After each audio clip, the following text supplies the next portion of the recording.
It started like a normal trip.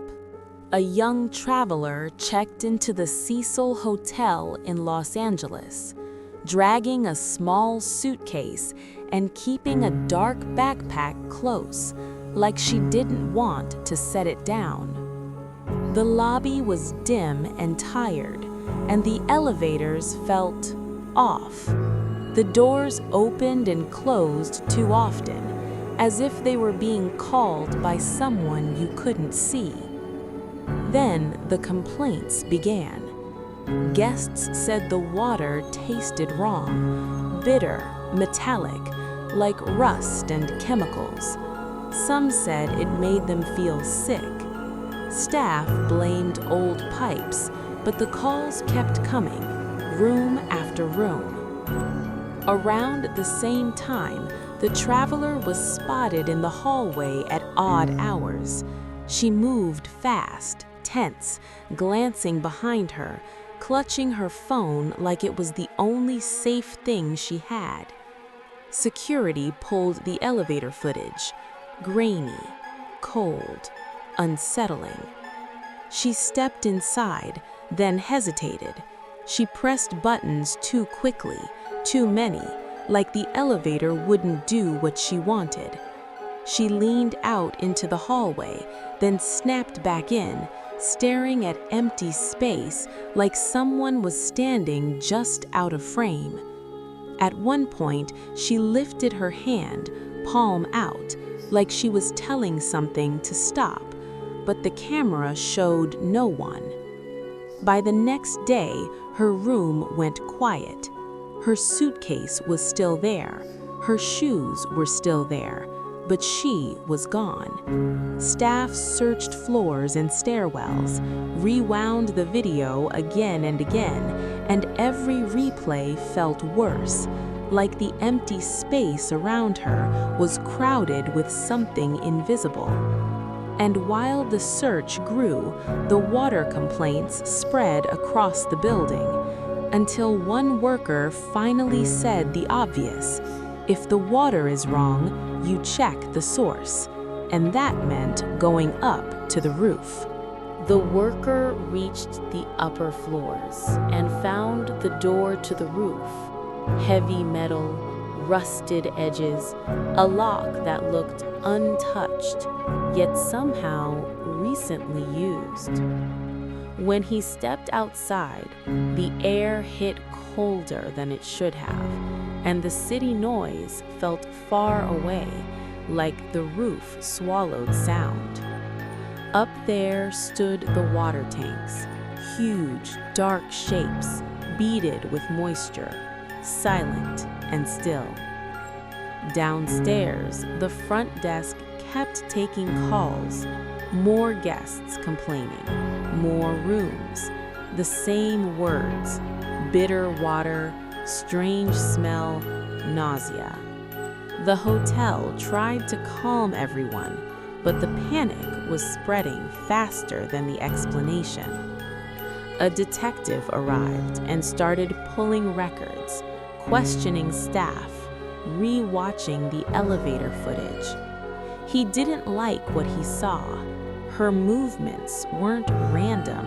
They looked like fear, like she was reacting to something in the hallway that the camera couldn't capture. In the security room, the monitors glowed cold blue in the dark. The detective paused frames, rewound seconds, zoomed in on empty corners. The more he stared, the more the building felt like it was hiding something in plain sight. And then, in the corridor near the elevators, a call came in. Another guest, another complaint, another warning. The water was getting worse. The detective looked toward the roof access again, and the question became unavoidable. If the water is contaminated, what did it touch first? The technician climbed the stairwell with his flashlight and keys, the air turning colder the higher he went. The lights above him buzzed, and the building felt too quiet. At the roof door, the lock looked old, but the metal felt damp, like it had been touched recently. He turned the key, pushed the heavy door open, and stepped into the wind. The city lights were far below. Up here, the water tanks stood in the dark like giant silhouettes. He walked between them, sweeping the flashlight's beam across wet metal, bolts, and pipes, listening for any sound that didn't belong. Then he stopped at a hatch. The lid was slick with moisture. He wiped his hands, braced himself, and pulled. The hatch finally lifted. The light dropped into darkness and into water that didn't look right. He leaned closer for 1 second and recoiled hard, like his body reacted before his mind could. His breath caught. His hands shook as he grabbed his phone and called for help, never taking his eyes off the open hatch. Police and a detective rushed onto the roof. Flashlights cut through the wind. The detective looked down once and went completely still. A radio crackled. Someone quietly asked for more units. Then a camera flash popped. Cold proof that this wasn't just a rumor anymore. By morning, the story spread everywhere. People replayed the elevator video, slowing it down, zooming into empty corners, convinced something was hiding just outside the frame. And inside the hotel, the water complaints didn't stop, because guests were still drinking it until they finally understood where it came from. After the rooftop discovery, the hotel changed instantly. Staff tried to act normal, but the air felt heavier, and every hallway seemed to watch you back. In the bathrooms, sinks filled with cloudy water. Guests complained the taste was bitter and metallic, and some swore the smell wasn't just old pipes. Others said the shower temperature snapped from icy to burning with no warning, like the plumbing had a mind of its own. The technician came down looking hollow, moving fast, avoiding eye contact, gripping his keys so hard his knuckles turned white. He wouldn't stay near the elevators. He wouldn't look toward the roof access. The detective kept working late, tracing routes on a floor plan, checking the stairwells, the service corridors, the roof door, then rewatching the same seconds of footage until the images felt burned into his eyes. Every time he paused on her face, it looked like fear, not confusion. Online, the case turned into an obsession. People watched the elevator clip on loop, frame by frame, zooming into empty corners, convinced there was a second presence, something close enough to make her raise her hand like stop, but not clear enough to prove. Some called it paranoia, others called it a haunting. Inside the hotel, the atmosphere only got worse. The corridor lights flickered, shadows stretched too long, and then the elevator doors opened again, wide to an empty hallway, and stayed open longer than they should, as if the building was inviting someone in or letting something out. As the case spread, investigators tried to turn chaos into a clean timeline. Arrival, elevator footage, rooftop access, water complaints. On paper, it looked simple. In reality, nothing about it felt simple. The detective focused on the elevator system, the roof door, and every route a person could take without being seen. The elevator buttons were worn down, the panel scratched, and the footage felt colder every time it played. In the video, she stepped in, stepped out, pressed multiple floors like she was desperate for the doors to close. Then, she leaned into the hallway, staring at empty space, reacting like someone was standing there. For one moment, she lifted her hand, palm forward, like she was telling something to stop, to back away, but the camera showed nothing. Investigators checked the roof access next. The heavy door looked old, but the lock didn't match the story people wanted to believe.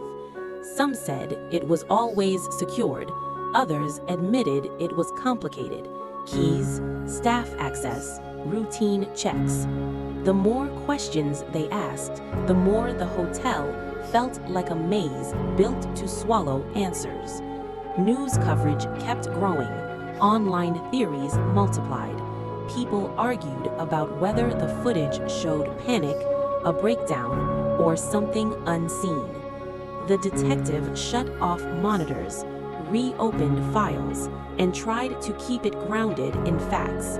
But even he couldn't ignore how the same pieces kept pointing to the same place. And then the elevator clip looped again.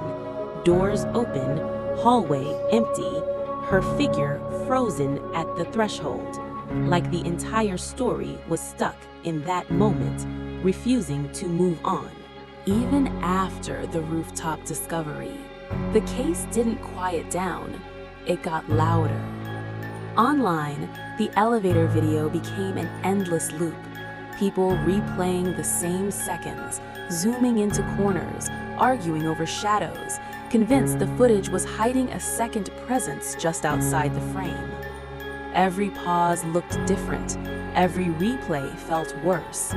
And the more the internet stared at the video, the more it stopped feeling like a clip and started feeling like a warning. Investigators tried to close the story with facts: the timeline, the building access, the complaints, the rooftop. Reports were filed, statements were made, paperwork stacked up like it could bury the fear. But inside the hotel, the atmosphere didn't change. Staff avoided the roof door. Some refused to walk certain hallways alone. Guests kept saying the place felt cold in the wrong way, like the air carried something that didn't belong to any normal explanation. The detective kept returning to the same details: the locked roof access, the worn elevator panel, the moment in the footage when she raises her hand, palm out, like she's pushing something back. The camera shows empty space, but her body doesn't react to emptiness. And that contradiction is what kept the story alive. Days passed, but the images stayed. A silent room with a suitcase left behind, a sink with cloudy water, a rooftop tank under a gray sky, and that elevator, doors open, lights spilling out, waiting in the hallway like it's still expecting someone to step in.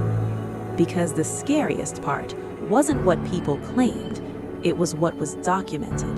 She was there, the video exists, the complaints were real, and the building never explained the feeling that something unseen was standing just outside the frame, watching and waiting for the doors to open again.